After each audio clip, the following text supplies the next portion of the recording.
Il écrivait au milieu des guerres, des trahisons et des épidémies. Pourtant, ses pensées traversent les siècles comme une lame intacte. Ce que Marc Aurèle comprenait sur l'esprit humain pourrait bouleverser votre manière de vivre, mais vous n'avez jamais appris à le voir. On imagine souvent Marc Aurèle comme un empereur philosophe assis dans la grandeur du marbre romain. Mais derrière la statue se cachait un homme assailli par le doute, la fatigue, la douleur physique et la pression politique constante. Ce qu'il savait n'était pas un ensemble de belles citations destinées à décorer des livres de développement personnel. C'était une stratégie mentale de survie. Il comprenait que le véritable champ de bataille ne se trouvait ni aux frontières de l'Empire, ni dans les intrigues du Sénat, mais dans l'espace minuscule et silencieux entre un événement et son interprétation. Là réside la fracture invisible qui sépare les individus dominés par leurs émotions de ceux qui gouvernent leur esprit. Marc Aurèle avait saisi que les faits sont neutres. Seule notre perception les transforme en catastrophes ou en opportunités. Cette distinction paraît simple, presque banale.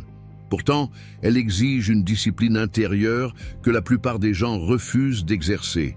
Nous préférons accuser les circonstances, les autres, le destin.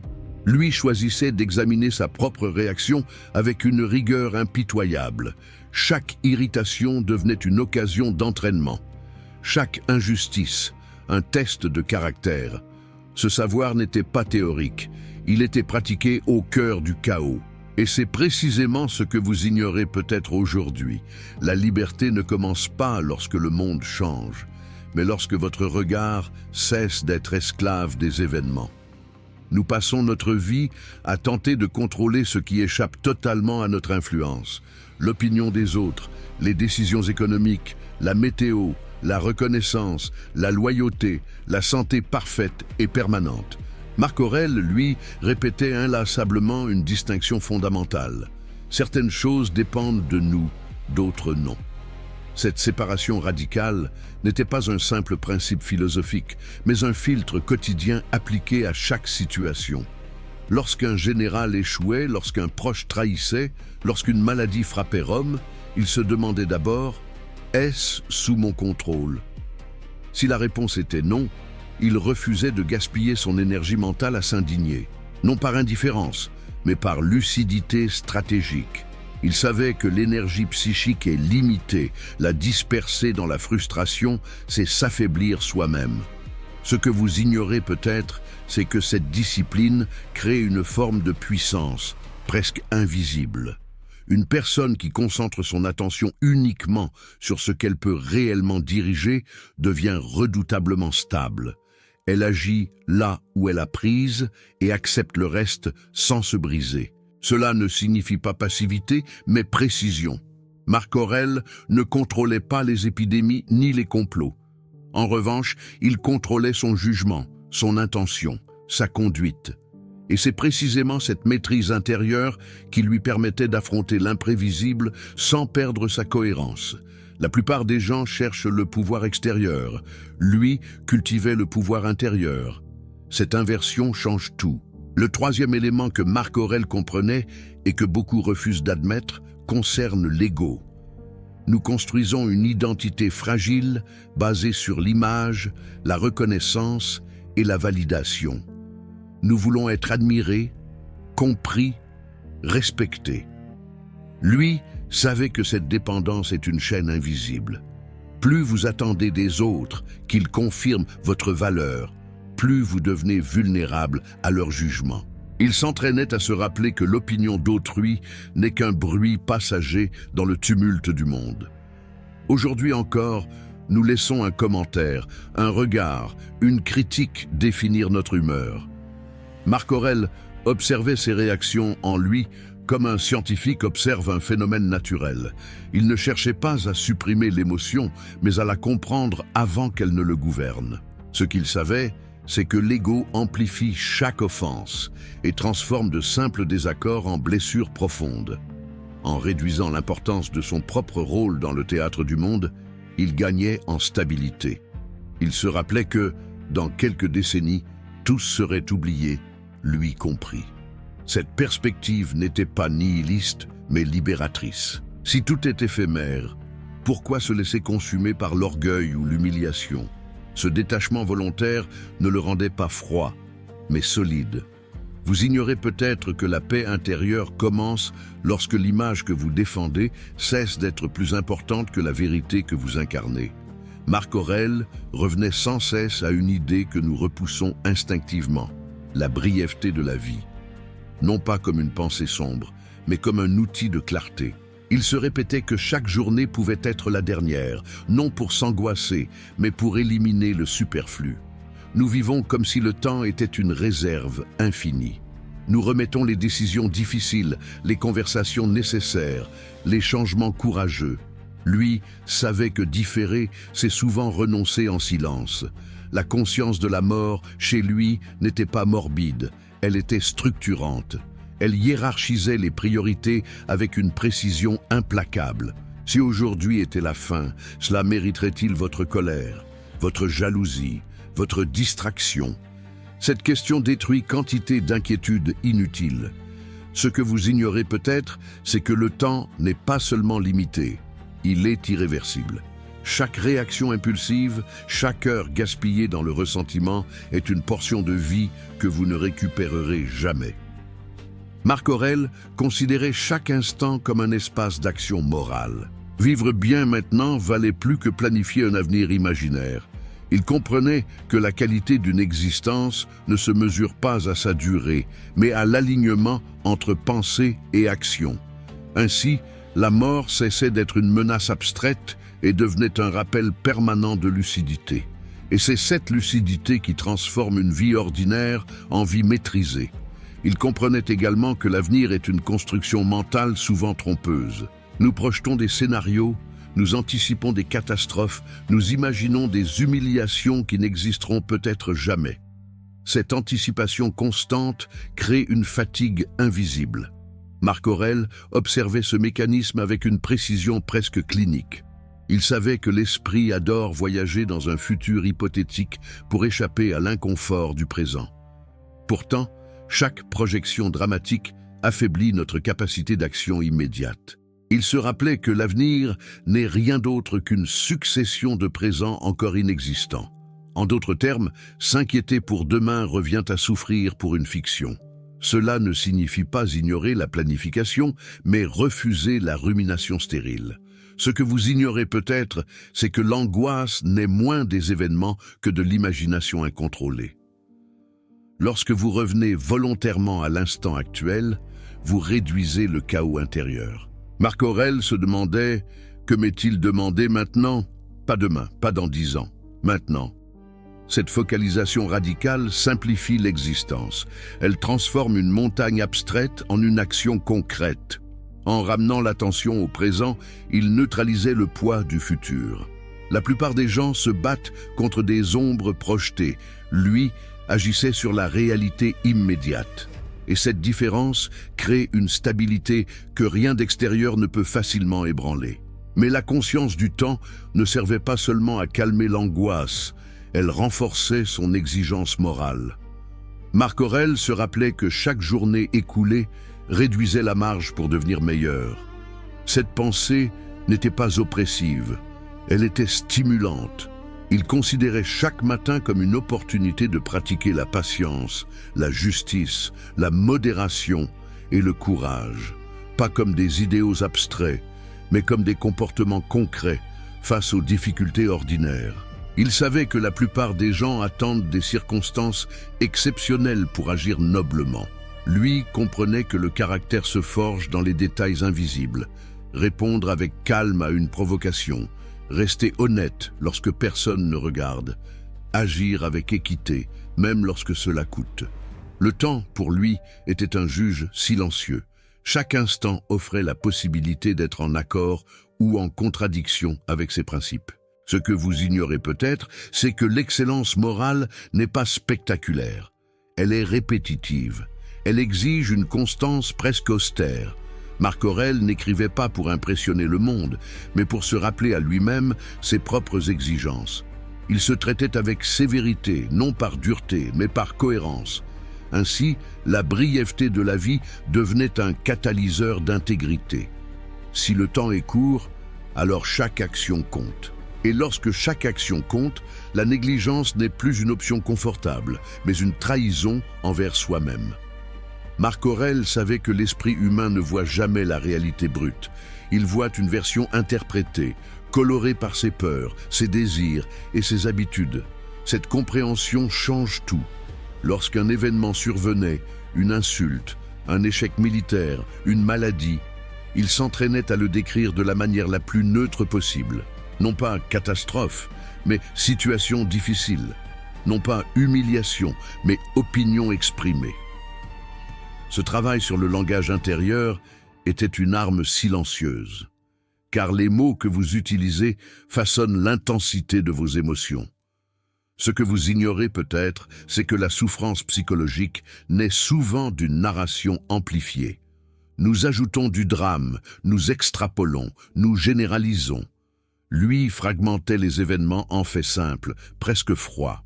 Cette méthode réduit immédiatement l'impact émotionnel.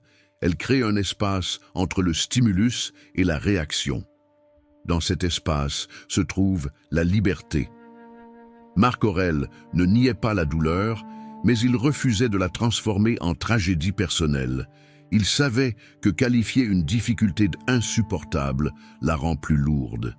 La décrire comme exigeante la rend praticable. Cette discipline demande un effort constant, car l'esprit préfère l'exagération. Pourtant, celui qui maîtrise sa perception maîtrise une grande partie de son expérience intérieure. Et c'est là que réside une force discrète, mais profondément transformative. Il appliquait aussi cette discipline à la manière dont il percevait les autres. Au lieu de qualifier quelqu'un de mauvais ou de malveillant, il cherchait à comprendre l'ignorance ou la confusion qui guidait ses actes. Cette approche ne visait pas à excuser l'injustice, mais à éviter la haine inutile. Marc Aurèle savait que la colère prolongée empoisonne d'abord celui qui la porte. En requalifiant intérieurement le comportement d'autrui comme le produit d'une erreur de jugement plutôt que d'une attaque personnelle, il protégeait sa propre stabilité. Ce que vous ignorez peut-être, c'est que la plupart des conflits s'intensifient parce que nous attribuons des intentions hostiles sans preuve réelle. Nous interprétons, nous supposons, nous dramatisons. Lui choisissait une hypothèse plus rationnelle. Si quelqu'un agit mal, c'est qu'il se trompe sur ce qui est bon. Cette perspective transforme l'indignation en lucidité. Elle permet de répondre avec fermeté sans sombrer dans l'animosité. En cessant de personnaliser chaque offense, il diminuait le pouvoir des autres sur son état intérieur. La perception devient alors un filtre stratégique, voir clairement, sans ajouter de poison mental. Cette capacité à corriger volontairement son interprétation des faits constituait une forme d'autodéfense psychologique. Et cette défense-là ne dépendait ni des lois, ni des armées, mais d'un entraînement quotidien de l'esprit. Enfin, Marc Aurèle utilisait cette maîtrise de la perception pour affronter l'adversité la plus rude, la souffrance physique et les revers inévitables. Il ne prétendait pas que la douleur disparaît par la pensée, mais il distinguait la sensation brute du récit que l'on construit autour d'elle. Une douleur reste une sensation localisée. C'est l'esprit qui la transforme en injustice, en fatalité, en plainte interminable. En réduisant l'expérience à sa dimension réelle, il empêchait l'imagination d'en amplifier l'intensité. Ce que vous ignorez peut-être, c'est que notre résistance à la difficulté provient souvent de notre refus de l'accepter telle qu'elle est. Nous voulons que la réalité soit différente, et cette opposition intérieure crée une seconde couche de souffrance. Marc Aurèle choisissait la coopération avec le réel, non pas la résignation, mais l'alignement. Si un événement survient, il fait désormais partie du monde. Le combattre mentalement ne l'efface pas. L'intégrer permet d'agir avec plus de clarté. Cette attitude transforme l'obstacle en terrain d'entraînement. Chaque contrariété devient une occasion de pratiquer la patience, chaque perte une occasion d'exercer le détachement. La perception disciplinée ne supprime pas les difficultés, elle les redimensionne. Et lorsqu'une épreuve est correctement dimensionnée, elle cesse d'être écrasante. Elle devient exigeante, certes, mais supportable, et parfois même formatrice. Être au sommet signifie souvent être seul face aux décisions irréversibles. Marc Aurèle comprenait que le pouvoir extérieur amplifie la pression intérieure. Chaque choix affectait des milliers de vies, chaque hésitation pouvait coûter cher. Pourtant, il refusait de se cacher derrière le statut impérial pour justifier ses erreurs. Il savait que la véritable autorité commence par la responsabilité personnelle. Ce que vous ignorez peut-être, c'est que beaucoup cherchent des positions élevées sans accepter le poids moral qu'elles impliquent. Lui examinait ses propres intentions avant d'examiner celles des autres. Il se demandait si ses décisions étaient guidées par la justice ou par l'orgueil, par la raison ou par l'émotion. Cette auto-évaluation constante créait une forme de solitude volontaire, celle de l'homme qui se juge lui-même avant d'être jugé par l'histoire. Il comprenait que diriger ne consiste pas seulement à donner des ordres, mais à incarner un standard. Chaque faiblesse personnelle risquait de se répercuter à grande échelle. Ainsi, la maîtrise intérieure devenait une nécessité politique. Plus sa fonction était élevée, plus son exigence personnelle devait l'être. Cette conscience forge une intégrité rare. Elle rappelle que la responsabilité ne commence pas lorsque l'on est observé, mais lorsque l'on agit sans témoin. Et c'est précisément dans cette invisibilité que se révèle la solidité d'un caractère. Il savait également que le pouvoir expose l'individu à la flatterie constante. Les courtisans, les alliés stratégiques, les opportunistes déguisés en conseillers, tous gravitent autour de l'autorité avec leurs propres intérêts. Marc Aurèle comprenait que l'éloge répété peut devenir plus dangereux que la critique. À force d'entendre qu'il était sage, puissant ou indispensable, il aurait pu céder à l'illusion de supériorité. Pourtant, il s'efforçait de se rappeler sa condition humaine, fragile et temporaire. Ce que vous ignorez peut-être, c'est que la flatterie altère subtilement le jugement. Elle crée une distorsion où l'on commence à croire que ses désirs personnels coïncident naturellement avec le bien commun. Pour contrer ce risque, il revenait sans cesse à des principes simples: agir conformément à la raison, accepter la contradiction, écouter sans se sentir menacé. Il ne cherchait pas à être aimé, mais à être juste. Cette différence est immense. Être aimé dépend des émotions changeantes des autres. Être juste dépend d'une cohérence intérieure. En refusant de s'identifier aux louanges, il protégeait sa lucidité. Il savait que l'admiration est instable et que l'opinion publique fluctue comme le vent. En se détachant de ces variations, il stabilisait sa conduite. Ainsi, le pouvoir ne devenait pas une drogue, mais une fonction temporaire exercée avec retenue et vigilance. Il acceptait aussi une vérité que peu de dirigeants admettent: l'erreur est inévitable. Malgré la prudence, malgré la réflexion, certaines décisions produisent des conséquences imprévues. Marc Aurèle ne se voyait pas comme infaillible. Il comprenait que l'attachement à l'image de perfection rend incapable d'apprendre. Ce que vous ignorez peut-être, c'est que reconnaître une erreur demande plus de force que de la dissimuler.